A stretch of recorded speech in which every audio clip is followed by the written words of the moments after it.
The Mannin Line with Andy Wint.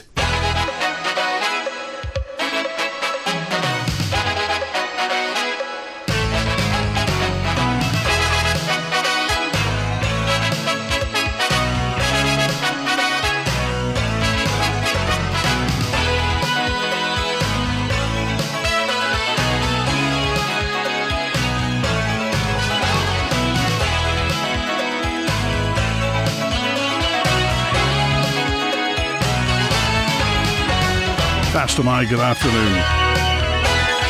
Mannin Line today is with the Minister from the Department of Infrastructure. Michelle Haywood MHK is on. It runs aspects of island life that are close to absolutely everybody. The airport, the harbours, the highways, the Liverpool Landing Stage, the trams, bus vanning, and more. And Michelle Haywood is with us today. Fastamai, good afternoon. Fastamai, Andy, how are you? Well, very well, thanks. I must note, by the way, is it a year in 2 weeks' time since you took over? Yeah, it must be actually, 24th. Yeah. If you'd known then what you know now, would you have had any other thoughts? Difficult one. I like a challenge. You picked the right department. Well, yeah, I was offered the department. I don't think I had a pick at it necessarily, right. But yeah, I was offered it, and I knew it was a challenge when I took it, and it has turned out to be a challenge in ways I've never expected. Well, you saw it from the outside, obviously, and now you're on the inside. What do you know now that you didn't know then? I think you start to understand the complexity of some things that I think, from the outside look really, really simple. Why don't they just get on and do? And then you discover that there's all sorts of background that's important in there, and all sorts of factors that feed into those decisions, and considerations that have to be taken, and people that have to be consulted, and so everything seems to just be more complex than I think I ever thought it was. Okay. Carol dropped a note in and just said, for the DOI Minister, the business case for the Douglas Bay Horse Tramway and Tramway Terrace, the Minister was due to present to the Treasury Minister before the end of last month. Could we have an update, please, says Carol. Yes, so where we're up to on that is that there's a heritage impact assessment being carried out on Tramway Terrace to see what's the best thing to do with that building and that site. That's a piece of work that involves specialist consultants looking at what the future for that site might be and what the costs would be associated with that. So we've got a proper set of options for it, and once that's finalised, then we'll roll it all together and present it as a single business case. Okay, any ideas when that might be? The heritage impact assessment I'm expecting to take 6 to 8 weeks, but we're getting into that kind of Christmas period now, so probably closer to the 8 weeks, so we'll be somewhere into it early next year. The rest of the work on the extension of the horse trams, not the extension, the reinstatement, I must say that correctly, the reinstatement of the horse trams is already done. We're just waiting for what happens on Tramway Terrace. Okay, what's the latest? I mean, last time we talked a lot about disabled access to buses and what have you. What's the latest on that situation? So the latest is that we're assessing routes from Douglas going out to different parts of the islands, Peel and south and north to Ramsey, and those routes are being assessed now, and we've pivoted away from insisting everything has a castle curb, one of the raised curbs, in order to allow safe access, into assessing where the curbs are high enough that the ramp can be safely used to allow wheelchairs and mobility scooters to access the bus safely. That work is underway. It's going fairly well, and we are just looking at how we update that information. So I hope to be able to put out to users, and it won't be every stop on those routes that is accessible.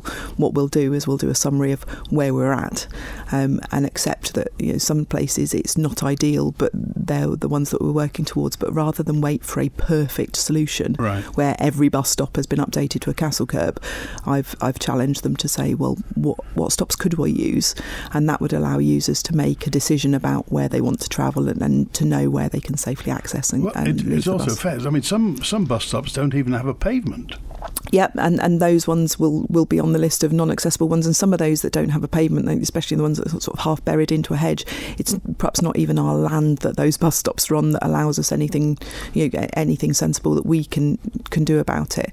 So we know we've got a number of bus stops that are challenging sites that we need to deal with as well. OK, let's get to the phones then. Lots of messages coming in as well. If you want to get in touch, text, email, call and WhatsApp. And David's first with us today. Hello, David. You're live with Michelle Haywood, MHK. Hi, Randy and Mrs. Haywood, Minister for the DOI. Can I ask you a direct question? You met all the local authorities, or you're in the same chamber as all the local authorities regarding the Local Government Act, which you're progressing as the Minister with Mr. Hooper as one of your members of the department.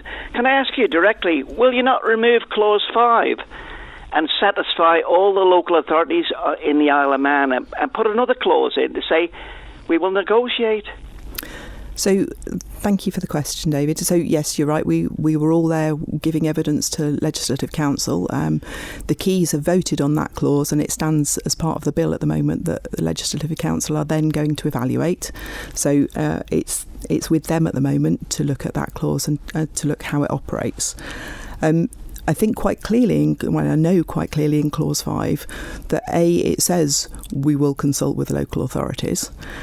B, it says that we have to then take any proposed order through Tynwald, and there is an appointed day order to turn that clause on anyway. So until there are regulations in place and we're ready to move on it, we can't even use that clause, even if the bill goes through with that clause unamended. So I think there are a number of safeguards in there as to the operation of that bill. It will be for Legislative Council to evaluate the discussion that happened in Keys and see if that clause as written meets what Keys had intended, and to check for unintended consequences or any gaps in it and propose any amendments that they might consider. OK, just for new listeners, what is Clause 5?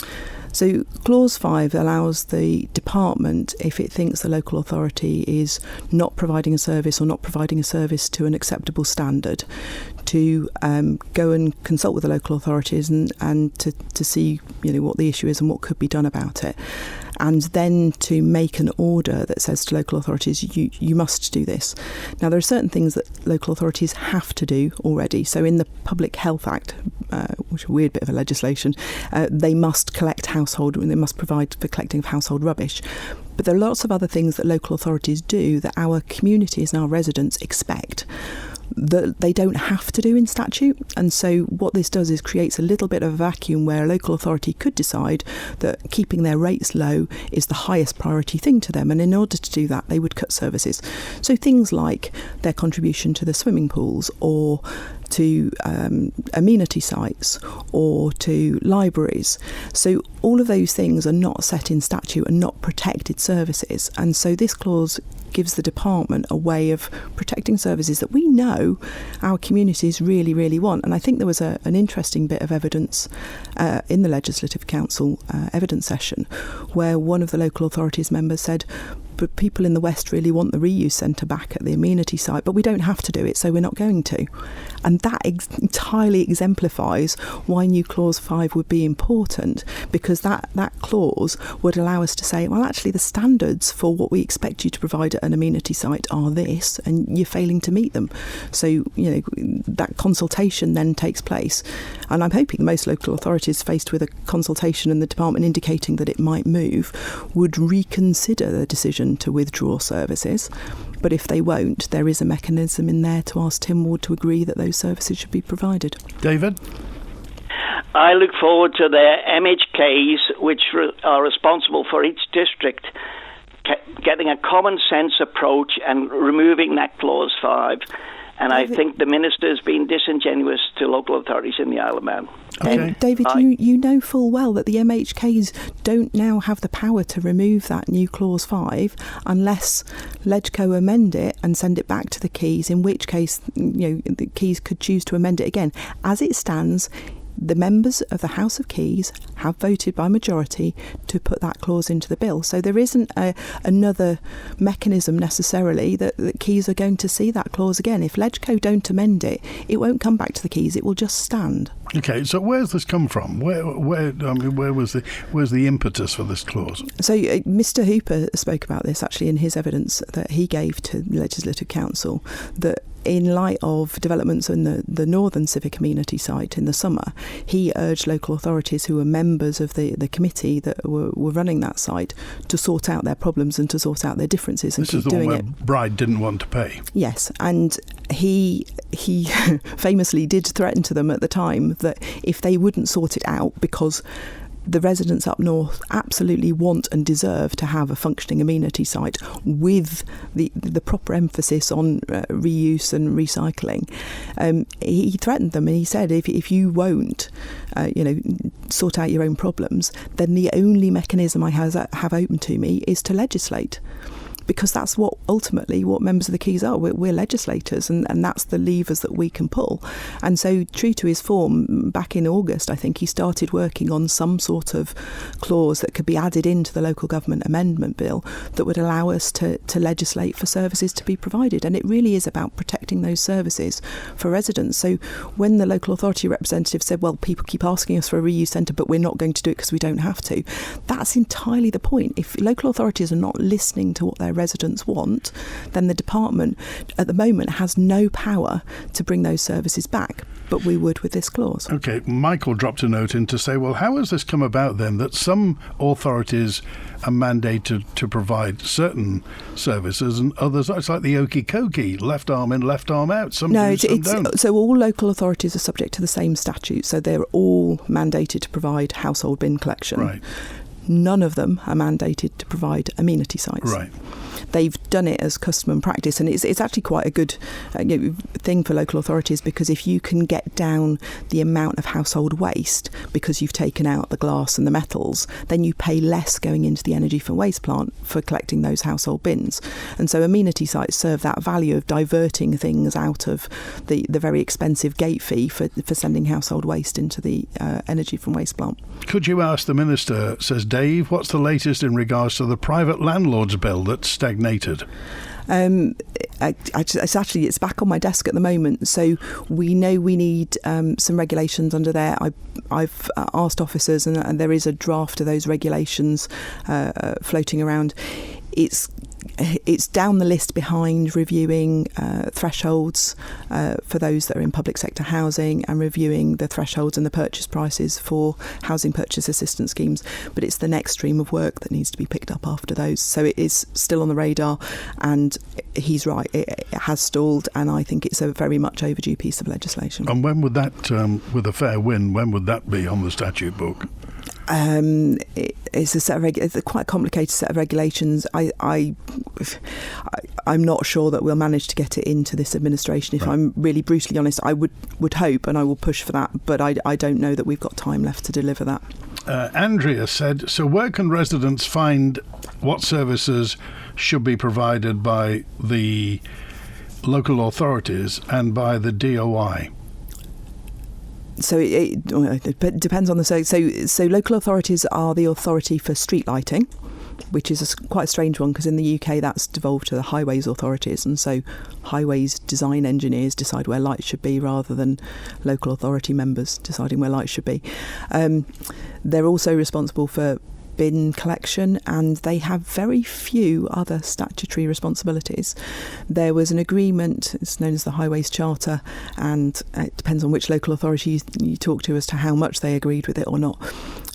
When the VAT crisis happened for the island, there were certain functions that Minister Gorn at the time handed over to local authorities, so maintenance of some footpaths and clearing of gullies and things like that. And some local authorities do that really, really well, and they've taken it on, and then others don't necessarily do as well. And so often we'll find the DOI step in and do emergency gully clearance when things start to flood. So one of the pieces of work that I want to do with the local authorities is to revisit where we are on the Highways Charter, like obligations that they've got, and to kind of pin down that, because there is a little bit of a gap in there at the moment. Generally, the DOI are responsible for the main routes, and so we're responsible for keeping those clear and running, and the local authorities will be responsible for the smaller stuff. Is it true then that some of the authorities who have got increasing populations, so I'm thinking of obviously Maloo around Ballasella and Braddon, their rating, and Peel of course, their rateable income is going up and up and up all the time, and there are other places where there's no increase in population, no increase in housing, and they're just subject to inflation, so their costs may be running away compared to their income.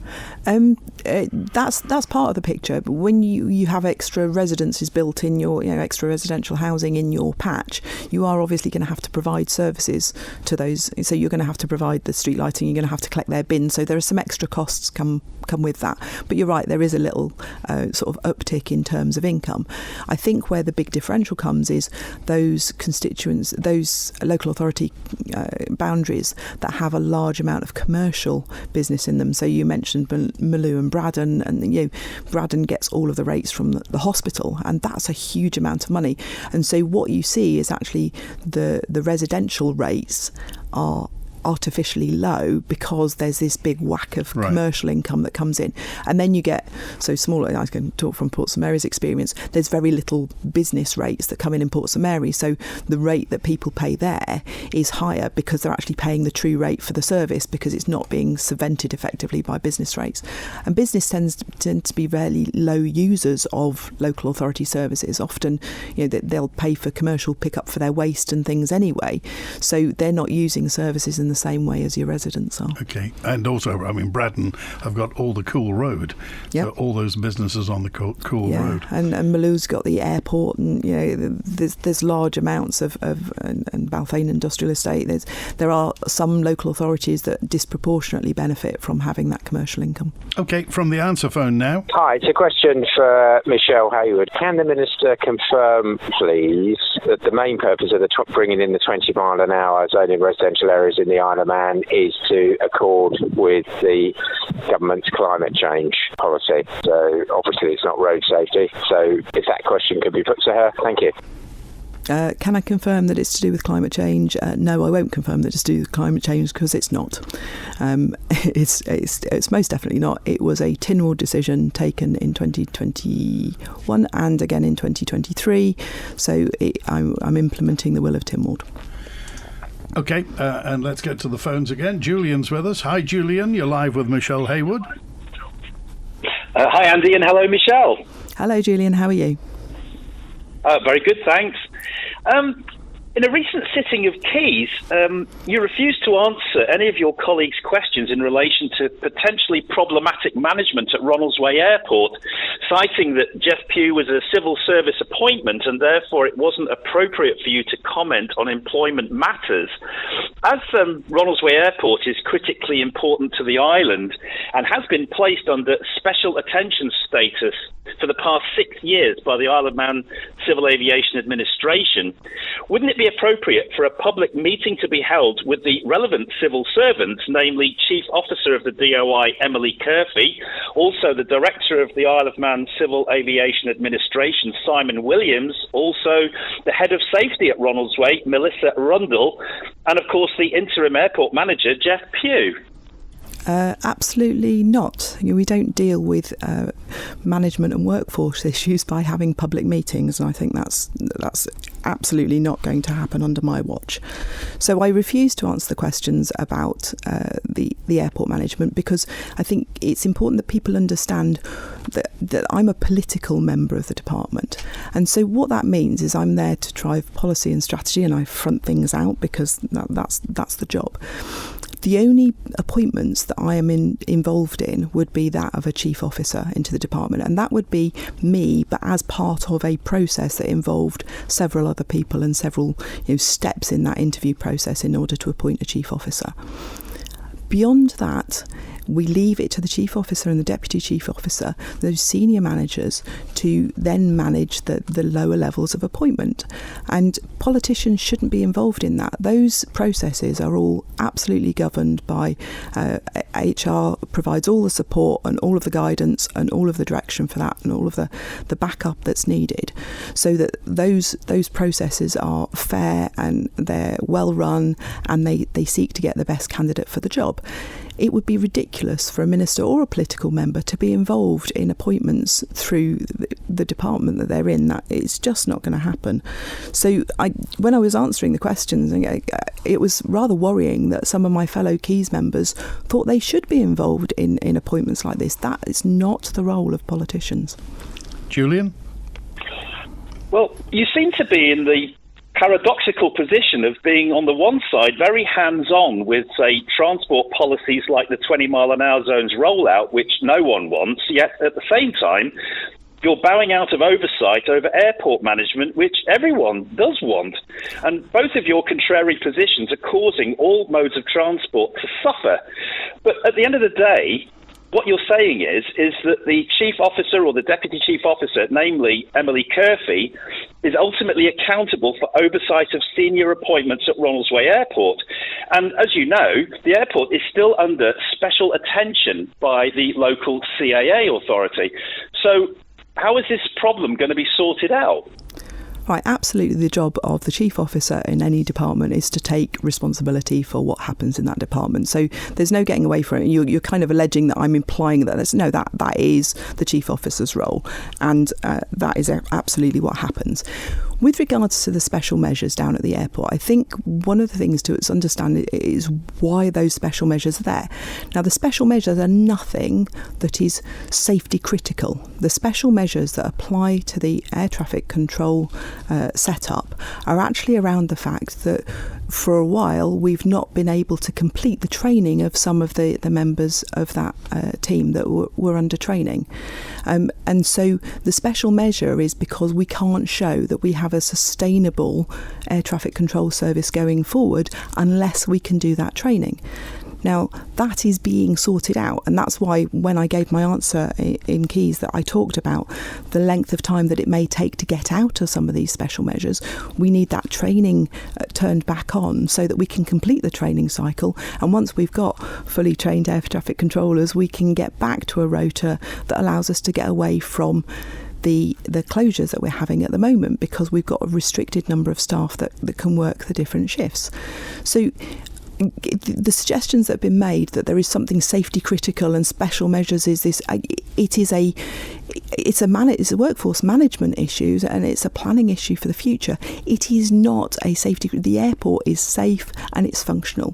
What they've flagged up is that unless we can sort out training and start getting people qualified to work independently, as part of the full rota pattern, then our services might be at risk in the future. And that's exactly what that system should be doing. So when we get those audits, they should be flagging up the risks. This is a risk. We're working through it. Okay, final word, Julian.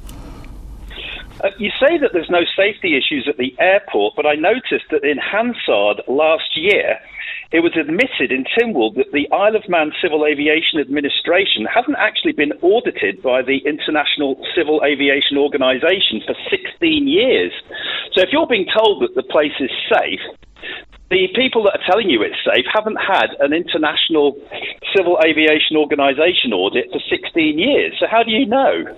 Okay. So the Isle of Man Civil Aviation Authority is actually not part of the DOI anyway. They sit separately to us and they sit within DFE, and they are in absolute close contact all the time with the UK CAA, and so their working relationship there is really good, and it's UK CAA inspectors that often come over and do a lot of our audits at the airport anyway.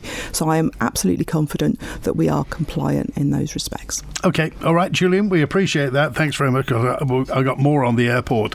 A notice this is from Dan, who just said, this is an overarching question, and I'll come back to something else in the meantime. Dan is asking who runs the airport. I must say that when Gary Cobb was on, the previous airport director came on, he seemed to be frustrated by the fact that of the compartmentalisation of the airport, in that different bits of the airport were run by different people, obviously handling, ticketing, the car park, who policed the parketing, who cut the grass and the flowers, all sorts of things, in that the airport director wasn't actually responsible for everything at the airport. Yeah, so there's a board in charge of running the airport, and actually they do have responsibility for a lot of the things that you've spoken about. There's an operations director, there's somebody working on the commercial side of things, which involves the letting of things like the hangars that are on the site and things as well. So it's the airport board that run the airport. Okay, but it's just, I mean, there was a situation, I think, was it last night, when there was a situation that the last Gatwick didn't go. And obviously, everybody knows and has heard the reasons for air traffic controllers not being there and the situation with fatigue breaks.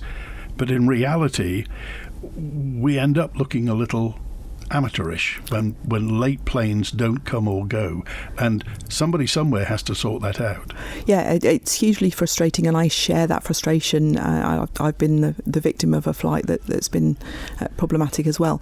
I understand that the situation with this one was that actually the airline hadn't read the NOTAMs, the actual timings, and so they couldn't hold because they didn't have enough fuel on board.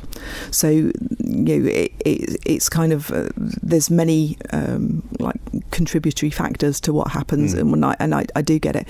The key to this is solving the air traffic controllers, pay and conditions, getting the training switch back on, getting our status back up, and getting enough people that are working there so that those closures disappear entirely. So in terms of the airport, then last time we were here, you mentioned that government phones didn't work with the app and the parking at the airport. Do they work now? There's a business case out to change the parking, because we know it's problematic for a number of people. So I think the parking down there is going to change to something that's more like ANPR system, so you can just tap or pay with any card or any phone that's got a card enabled. Do we know how much money we've made from that app? I have no idea how much money we've made from the app. The parking, I think when we benchmark parking against what gets charged in other regional airports, we charge less probably for our parking. We get less revenue from it than we should. There are some problem areas for parking. So across in the Ronaldsway industrial estate, there have been problems there with people just abandoning cars there that are actually impacting on the businesses in there. So I've seen some recent correspondence between officers and the businesses, and we're looking at restricting the parking over there to allow the business that should be in that business area to work. Some people were parking in the hotel car park. Yeah, so it is a problem, and we know we need to step up some enforcement around there. But obviously all that then is lost revenue to the airport as well. So, and that parking does subsidise the services at the airport. So it's something that we need to sort out. Okay, from the sublime, i.e. the air traffic controllers, to the ridiculous, and it is a ridiculous subject, but it's an everyday subject.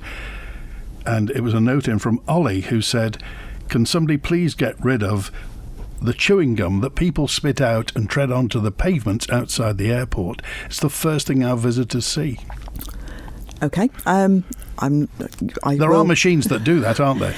Yeah, I think the Douglas City Council have one, don't they, that kind of steams and heats it up and scrapes it off and stuff like that. But I expect we might need to get a contractor in down at the airport. Yeah. But I'll pass that on to the airport board and ask them to get that sorted. We're live with Michelle Haywood, the Minister from the Department of Infrastructure, on Mannin Line at 26 minutes before 1. I'm so excited. Mum says we can go to Ramsey Garden Centre to get our Christmas decorations. They've got everything for Christmas in store now, from lights and trees to decorations and lovely gifts. Our Christmas always starts with a visit to Ramsey Garden Centre. It's open every day. It's amazing how new curtains and blinds can transform your interior. And in Millichap's curtain department, you'll be spoiled for choice. With made-to-measure curtains and thousands of fabrics to choose from, along with curtain poles, whether classic or contemporary, plus window blinds in a huge range of styles, from roller to Roman. And don't forget Millichap's fabulous selection of wallpapers, with free measuring service and installation available for windows and walls.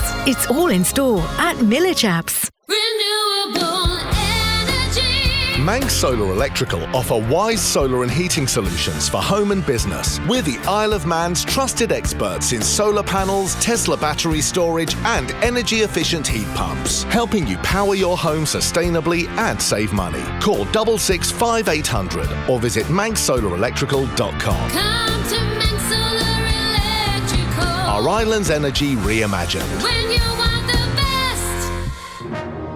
Get ready for a phantasmagorical adventure.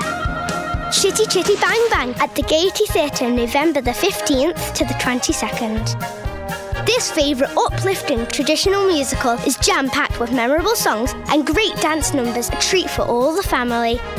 Featuring a fantastic talented cast and chorus and of course a spectacular flying car. The Christy Modd Theatre School and Rachel Watts Performance Studios, Chitty Chitty Bang Bang. Contact villagaiety.com or call the box office on 600-555 to book your tickets now. Supported by your nation station, Manx Radio.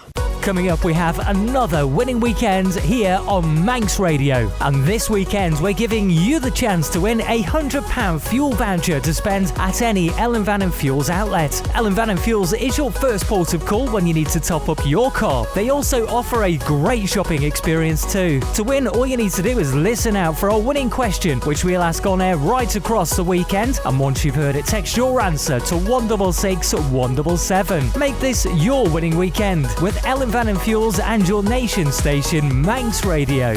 The Mannin Line with Andy Wint. And Michelle Haywood, MHK, is here, the Russian MHK Minister at the Department of Infrastructure. And Andrew, you're live with Michelle Haywood. Andrew, good afternoon. Good afternoon to you and good afternoon, Minister. Afternoon. I have two items, please, if I may.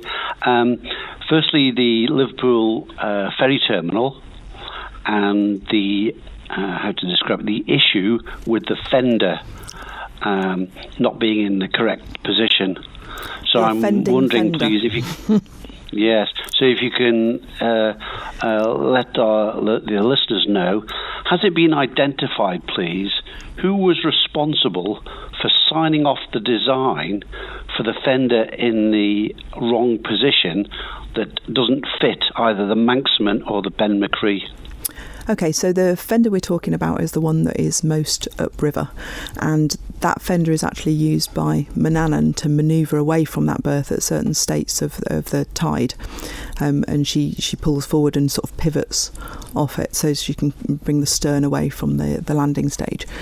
So the problem was identified last year, and there was very early on in the design, there was a berthing study that was commissioned by a specialist from a specialist company that looked at where the ropes would have to route from the Ben McCree to berth onto that, and then the Manxman was designed so that the ropes would route in a similar way. So the design, worked for both. It became apparent last winter that at low water, what happens is the ropes go up and over the fenders, and that puts a bend in those ropes, which is beyond the working tolerance of those ropes and risks causing sudden catastrophic failure. So we knew about this problem last year, but we couldn't do anything about it because of the Mannin needing to use the berth during the summer, and we couldn't take that fender away. I'm still unclear as to where the problem exists, whether it was in the berthing study, whether it was in the design of the fenders, whether it was in the installation of the fenders, or what, and that is being worked through. There are a number of companies that were involved right the way through, from project management, design, fabrication and installation, that we have to sit down and work out, and we're already involved in those discussions with them with the aid of specialist lawyers. So I don't know the answer to the question. I want to know as well. Trust me, I want to know the answer to this one too. So all of those factors have contributed to where we are now. The important thing from my perspective is to get that berth working as soon as we can, and that means removing that front fender to allow the Manxman to berth in there across the winter. So I would imagine then the question is, why didn't somebody spot this before? I don't know that answer either, because I want to know that. Yeah, if you don't know where the fault lies, it's hard to say, well, who signed off on this? And I genuinely don't know if it was originally the berthing study is wrong. All of those things. happened sort of well before my time, but they're all complex engineering questions, and I at the moment I don't know, but I know work is underway to ascertain that. And the work is underway to ascertain that, and it's really important to do that because there are now costs associated with the fact that the fender doesn't work with the vessels as it should. So there will be some liability for those costs, and so it's important to determine where the process went wrong. But of more importance at the moment is to fix the issue, which is the work that's underway at the moment. Andrew? So thanks very much. You've answered the question about costs, so hopefully it won't be Joe Public that's paying for this. My second item, please, is about buses. About buses. Please, Minister, can you tell us how much has been spent on bus replacement in, say, the last 3 years, and going forward, what the costs will be for bus replacement over, say, the next 3 years? I don't have those figures with me, and I'm not going to try and guess at a figure for you because that would be wrong of me, and I don't want to mislead you. There are 6 new buses, I think, that are due to arrive, and they're replacing buses now that some of those buses are 14 years old. And so we're anticipating delivery of those. Wrights are finishing them up, and I'm hoping they were going to be on the island somewhere around last week into this week. I think there might have been a slight hold up on just I can't remember, somebody was checking something about them. But we have a policy of replacing buses before they get too far to the point where they start to devalue, because that means that the second-hand bus has some residual value and we can usually sell it on. I think some of our buses have ended up on buses on airports where they're literally doing that little run from the terminal to the airplane on the larger airports. But we run them as far as sort of is economically viable before the faults start to accrue on the engines and things, because the important thing for us is there is no other bus service on the island. So if you were in, say, Manchester, there are 4 bus companies that compete for some of those routes, and so if your preferred supplier doesn't turn up, there'll be another company that comes along in short measure. That doesn't happen on the island, so for us the reliability of the service becomes important, and that's part of what drives our replacement of the buses. Andrew? Okay, so I'm hazarding a total guess here, but you've got an outlay of, say, £1.5 million for 6 buses. So was it critical that these buses are replaced this year, and could they not have been deferred until next year, in next year's budget? And then you could have used that £1.5 million towards relaying the tram tracks, because that's easy to move the money around in the department, as we know, because money was moved around previously, which had been allocated. And now, my understanding is, you're having to do a business case to justify spending some money to relay the tram tracks, whereas surely just reallocate the budget, defer bus purchases for a year or 2, and just spend the money, spend whatever it takes to get the tram tracks down, and then you can just go to Tynwald and say, well, look, please, we need supplementary money here. We've spent money to put the tram tracks down as per the will of Tynwald on 2 votes. There you go. Job done. I'm going to upset you here, because actually the buses were subject to a business case as well. So the money for replacing those buses didn't come from within the sort of standard funding that the department gets. There was a business case for those, and there was extra money gained for doing that. So I can't just slide money around between a business case that was written for buses and reinstating the horse tram tracks. The money for the horse tram tracks was all part of the bigger project of renovating the prom. It was all done under the auspices of that project, and all the money allocated for that project was spent because of cost increases due to the cost of rising materials, and due to the work slowing down because of the impact of COVID and not being able to have people working in close proximity and work being suspended for a while. All of those things contributed to increasing costs. So the prom project came in on budget, but it didn't complete all of the work. So it's not that we've taken money away from the horse tram extensions, it was that the minister of the time signed off on, let's get the rest of it finished within the budget, and didn't come back necessarily to ask for budget. And if you go back to when the prom work was being done, everyone hated the fact that it had taken so long and it was so disruptive for businesses, and government were providing support to businesses along there because of how disruptive it was.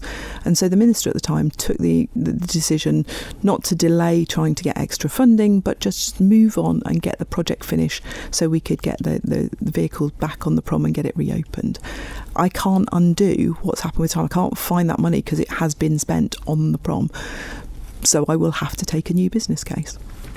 Final word, Andrew. I understand that, but surely it's a matter of, as you say, get the work done and then go to Tynwald and say, look, we've got the work done as you voted on 2 occasions, now you have to pay for it. That's it. Okay. Manx Care seem to be able to just spend money outside of budget, go to Tynwald fund it. DOI, do the same. Get the job done, please, before the anniversary, and then just go to Tynwald and say, OK, we've done the job, pay for it. Thanks so much. OK, all right. Andrew, thanks for that. Well, there was a question in from Viv as well, and Viv said...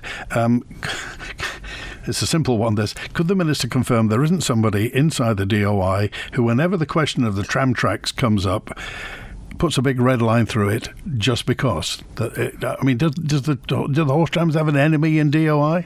Not that I'm aware of, and in fact I think the person with the red pen is usually me, because I'm a bit of a stickler for grammar and spelling and stuff like that. So if I see anything on a business case that isn't quite done right, it'll often get a bit of red pen, and I know the officers kind of like roll their eyes at me when the red pen comes out. So mine's the red pen, and I'm definitely not holding up the business case. Okay, so the situation what is the next stage with the completion of the horse tram tracks to the sea terminal? So for the reinstatement, those plans obviously exist because it was work that was going to be done anyway. We have the rails. There will be costs for installing it, and I know what that business case looks like. My decision has been, and this is partly in light of the fact that it is the anniversary coming up next year, is that Tramway Terrace should also be included in this. So actually what I'm looking for is investment in the continuation of that service as a whole, which involves sort of both ends of the track, if you like. So we're waiting for that heritage impact assessment to occur so that I know what my options are on Tramway Terrace and that we can move forward on doing something sensible with that. That will need funding, and so I'm putting the 2 business cases together to come back to Tynwald in one go and say, in its 150th anniversary, I would like you to commit funds to cementing the future of this provision. And I just want to pick up on something that the earlier caller said. That work will not be delivered in time for the anniversary in August. It's just impossible. This task should have been pushed forward in 2023 if you want to deliver it. There are limited options for us to work on the prom. We can't do it during TT period. We'd be pretty insane to start trying to dig it up, especially in close proximity to the sea terminal when we have thousands of visitors arriving. So there is absolutely no way that I'm going to be able to deliver that work in time for that anniversary. What I'm hoping, I've done when the business cases are all put together and I take them to Tynwald, is that Tynwald will agree with me that actually funding should be allocated to cement the future. So at least in the anniversary year we can be able to say that this excellent sort of heritage tramway that we've inherited and that we're now responsible for as guardians has a future, and that we've sorted out the Tramway Terrace issue, which is so integral to how the stables work and the visitors being able to go down there and see the horses. It's a brilliant attraction, and that we've managed to extend that track back to and reinstate it back to the sea terminal. Al, could the Minister explain the shocking state of the Laxey Coast Road? It's been a mess for 15 years. The only money spent has been on curbing for the trams and some drainage work. Nothing's been done to the actual road surface, which is becoming unusable. I haven't been out and surveyed the road service myself.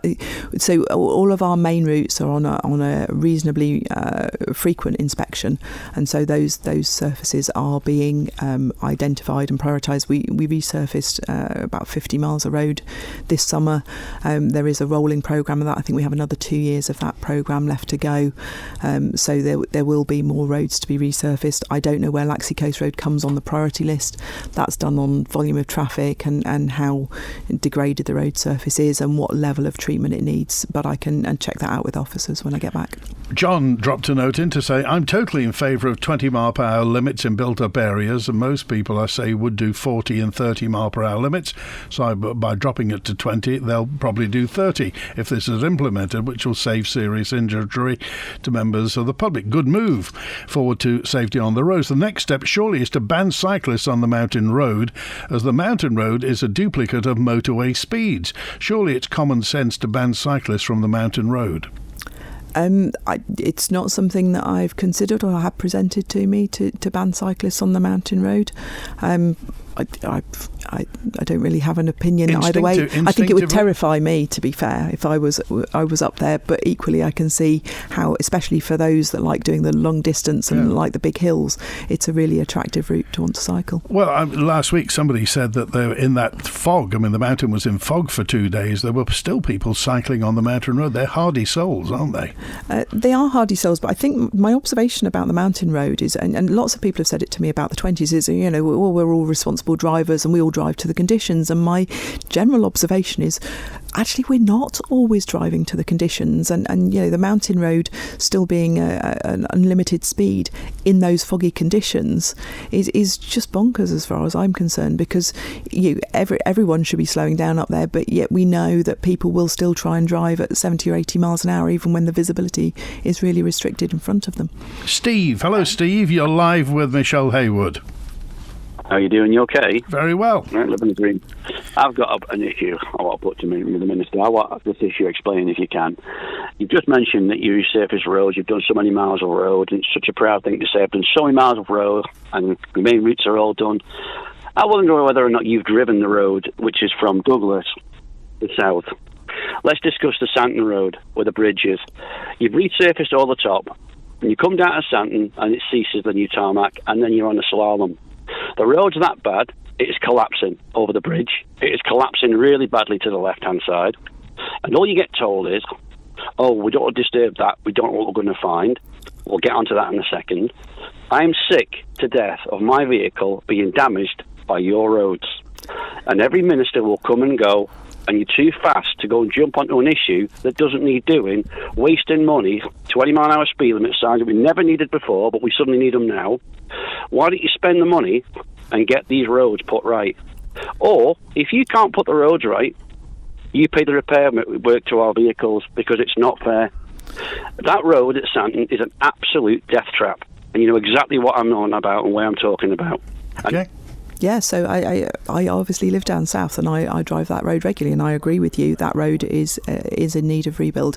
I was shown plans nearly 2 years ago to rebuild that road. It is a significant part of a piece of work. So unlike past Mount Murray, where and through that top bit there, where we were allowed to put traffic lights on and work on the road because it's wide enough, in order to do that next stretch, we will have to close the road entirely. It's too narrow to have workmen on one side of the road and to allow traffic to pass. So this is Santon Bridge by the Santon Steam Railway Station. Yeah, so as you go over the railway bridge needs replacing, you're right. The road is collapsing and deteriorating underneath, you're right. There is significant water that washes across the road as you go towards the little chicane before you get to the ferry bridge. All of those things, you are absolutely right, and the department recognises that. The department has a scheme to do that. Our big challenge is that the road will have to be closed for 9 months to reconstruct that. Such is the level of work that needs doing. Now, during that time, that means I will have to divert HGVs and buses either onto the old Castletown Road or via St Mark's, and there are some significant concerns about that, and there are concerns from the emergency services about their ability to access down south and to transport patients back up to the emergency department at Nobles. There's all sorts of challenges around that. So you're wrong to believe that the department doesn't know about this piece of work. It genuinely does, and there's been lots of work by the engineers to work up exactly what that scheme looks like and to think about the timelines and the scale of work that needs doing. we haven't got as far as doing it yet because it is so large and because there are still these real concerns. I was consulted just as a constituency MHK, so before I joined the department, and myself and Mr. Glover and Mr. Morehouse and Mr. Watterson were all consulted about it, and we were all really concerned about the impact of a 9-month closure on that stretch of road. So I appreciate that the road surface is collapsing, and the only thing I can say is just what I was saying just now. You drive to the conditions. No alternative to a 9-month closure. No, it's too narrow between the hedges and the walls and stuff. You can't have working on one side of the road and cone it off. There just isn't enough space to allow a carriageway to work on the side of it. Okay, Steve? So the road has to be completely closed for that period. I'm sorry, but that's been like that. I hear you. I can hear what you've explained. Well, here we go again. That's been like that for 15, 20 years, and left and left and left and left. All we know about it. So clever, the MHK, the way they talk and everything. Oh, we know about it. It's going to get done. Why not bring an English company over, and they'll do it in 3 months, and I can put money on that. Okay, well, just tell me what damage has been done. What sort of vehicles are we talking about, vans or trucks? Well, you're getting your drop links, your ball joints, your shock absorbers, your undercarriage. You only go to mechanics and ask them the questions, and they'll tell you straight the state of these roads. And I've just paid £35,000 for a vehicle, and it's knocking already underneath. And I can tell you, if you go down that road at 30 miles an hour, you can feel the substructure, subframe of your car. It's like speed bumps upside down, Andy. And your vehicles are hitting these trenches, and it's jolting the entire suspension unit. It is wrong to say, well, we've known about it, but we're discussing, but we're a bit scared, but we're going to just go and get it done. How does England go on? Why is it always with the DOI a problem? Why is it always, we can't do it for this reasons? Well, why don't we say we can do it for these reasons? Divert the traffic. Just get on with it and stop wasting money on other things. These roads are in desperate need of your attention. We can't do it. All right. You have got the authority. All right, Steve, we appreciate that. A final word, Michelle Haywood.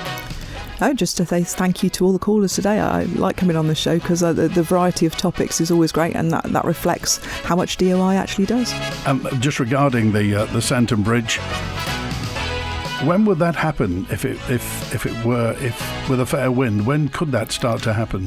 We're committed to doing Balfane first. That's going to cause significant disruption for the traffic from down south because that's going to need to be rerouted for about 6 months. We will be allowing traffic to pass through the site, but only in one direction. So we won't tackle it until we've done that bit. Okay. Thanks for being with us today. I won't see you before Christmas, so a very Merry Christmas and a Happy New Year. It's only November, come on. And thanks to Chris on the phones today, and thanks to the Minister, Michelle Haywood, MHK. We're back with an open line tomorrow on Mannin Line. WINT